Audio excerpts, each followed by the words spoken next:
Assalamualaikum warahmatullahi wabarakatuh. Rahayu Sagung Dumadi.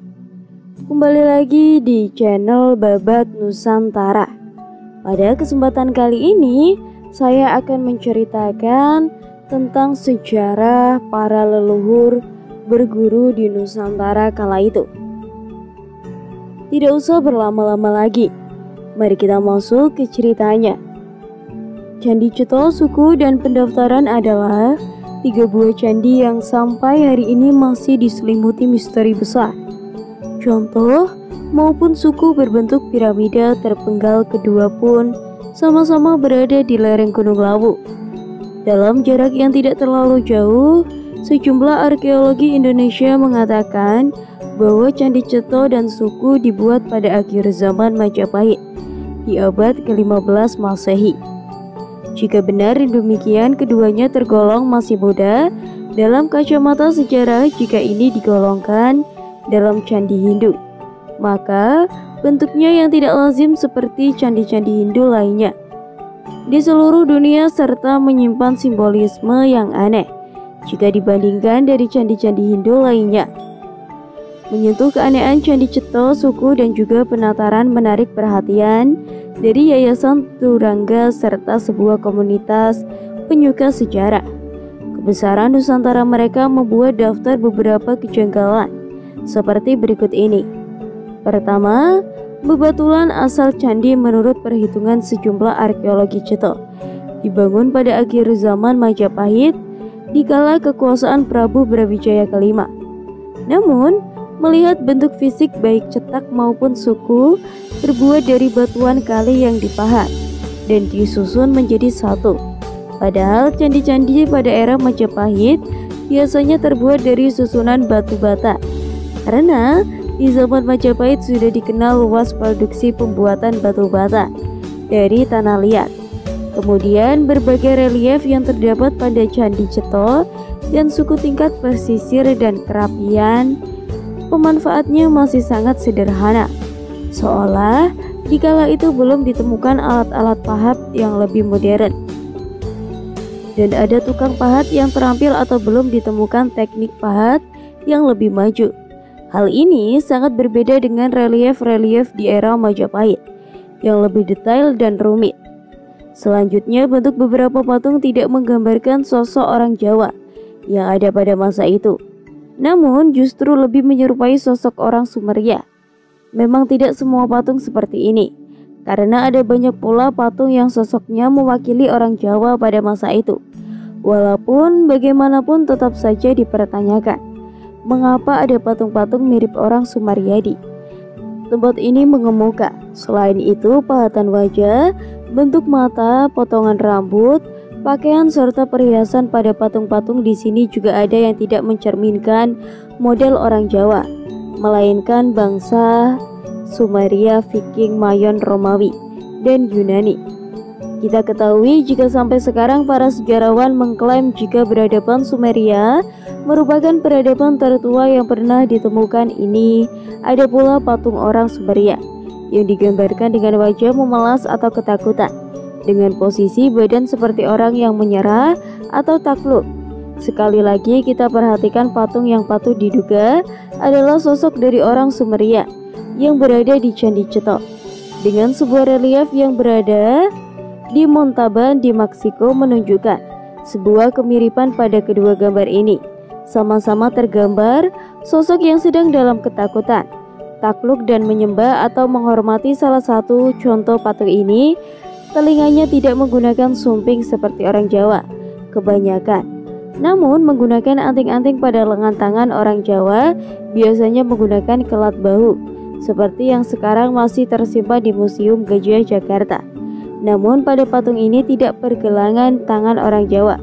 Biasanya juga memakai gelang jenis keroncong, tetapi pada patung ini malah terlihat menggunakan gelang yang sangat mirip dengan jam tangan atau arloji. Asal tahu saja, itu jenis ini merupakan jelas ciri khas orang-orang Sumeria. Sudah menjadi tradisi orang Sumarika jika perhiasan berupa gelang yang menyerupai jam tangan hanya digunakan oleh mereka yang berasal dari kalangan bangsawan dan kastria. Begitu juga dengan bentuk mahkota rambut dan jenggotnya. Pertanyaannya, mengapa ada patung mirip orang Sumeria yang menurut Letteriol telah ada pada zaman 3000 sampai 4000 tahun sebelum Masehi? Di Candi Ceto, jika mereka dianggap manusia pertama yang beradab, maka mengapa mereka dibuat seperti orang takluk di lereng Gunung Lawu ini? Benarkah contoh dan suku dibangun pada abad ke-15 Masehi, atau malah usianya jauh lebih tua lagi? Apakah nenek moyang kita dahulu kala pernah bergaul dengan orang Sumeria dalam satu waktu yang berarti peradaban di sini sudah ribuan tahun sebelum Masehi? Apakah peradaban kita sudah lebih maju dari mereka sehingga mereka terlihat takluk? Tak jauh dari Candi Ceto terdapat candi suku keduanya, sama-sama berdiri di lereng Gunung Lawu.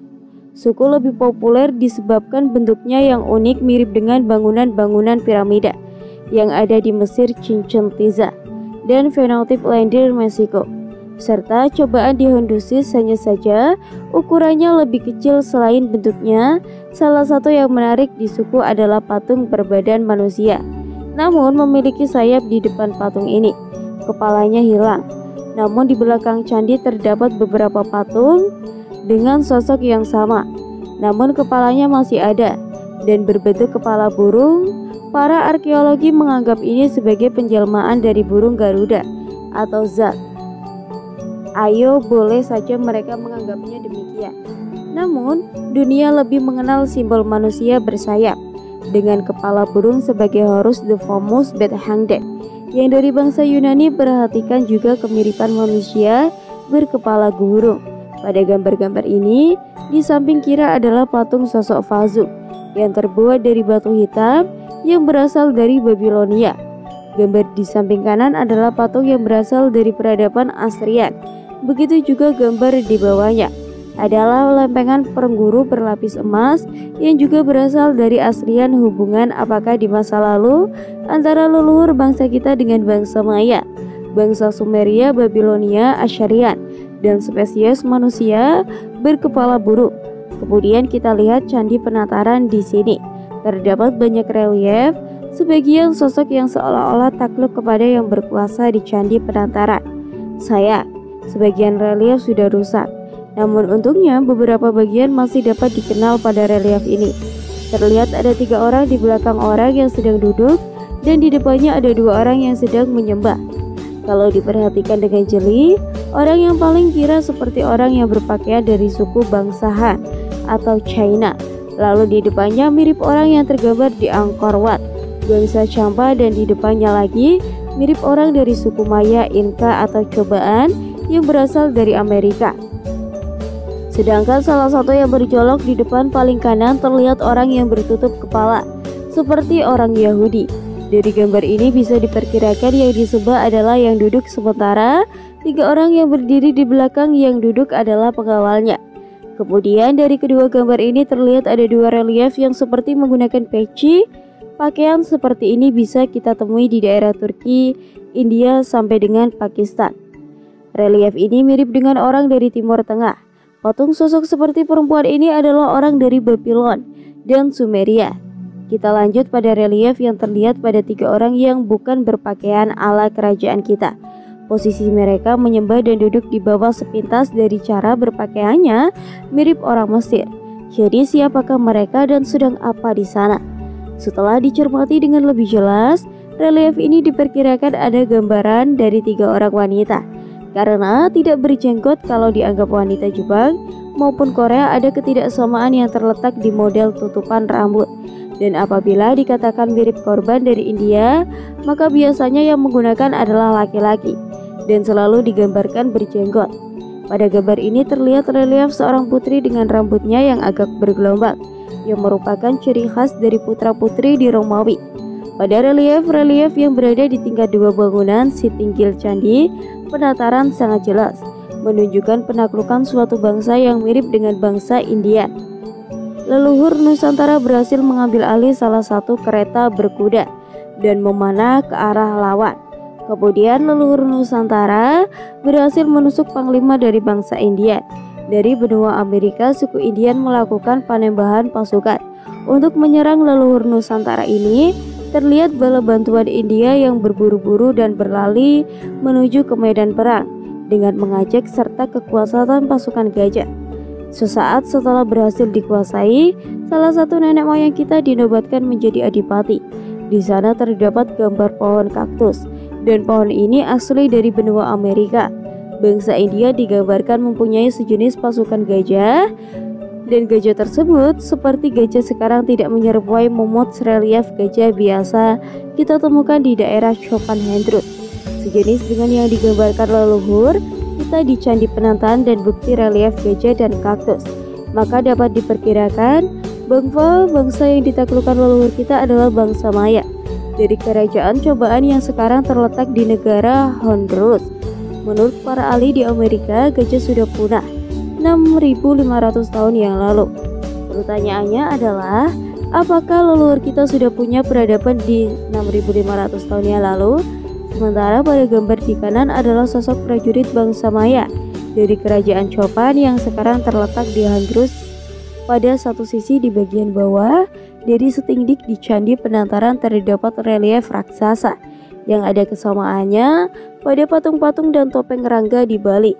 Kesamaan bentuk dan wajah terdapat pula pada patung relief raksasa yang ditemukan di Mexico City, di mana disebutkan oleh para arkeologi bahwa sosok itu merupakan Raja Aztec di pelantara candi. Penataran terhadap beberapa bentuk patung menjaga raksasa atau yang bisa disebut dengan dua rapala. Di peradaban bangsa Maya juga terdapat patung penjaga raksasa yang sangat menarik. Adalah posisi gada yang sama-sama diletakkan miring pada bahu aksesoris kepala dan busana, yang nyaris sama hanya pada patung kecil raksasa penjaga di Candi Penataran. Diwujudkan dengan ornamen yang lebih detail, pada relief ini kita juga dapat melihat ada sosok yang bertutup kepala tapi tidak menunjukkan berasal dari Indonesia. Gambaran relief ini menyatakan bahwa manusia kera dan raksasa selain yang waktu itu ada sirih, mereka adalah gigi bertaring serta bermuka buas, sangat senang memangsa bangsa manusia. Rambut lebih tebal atau gimbal, tidak seperti di teori Darwin yang menceritakan manusia berasal dari kera. Ini membuktikan bahwa di zaman itu manusia bisa manusiakan kera dan raksasa memang ada dan hidup saling berdampingan. Orang raksasa cerah memiliki kebudayaan yang mirip dengan kebudayaan manusia di era tersebut.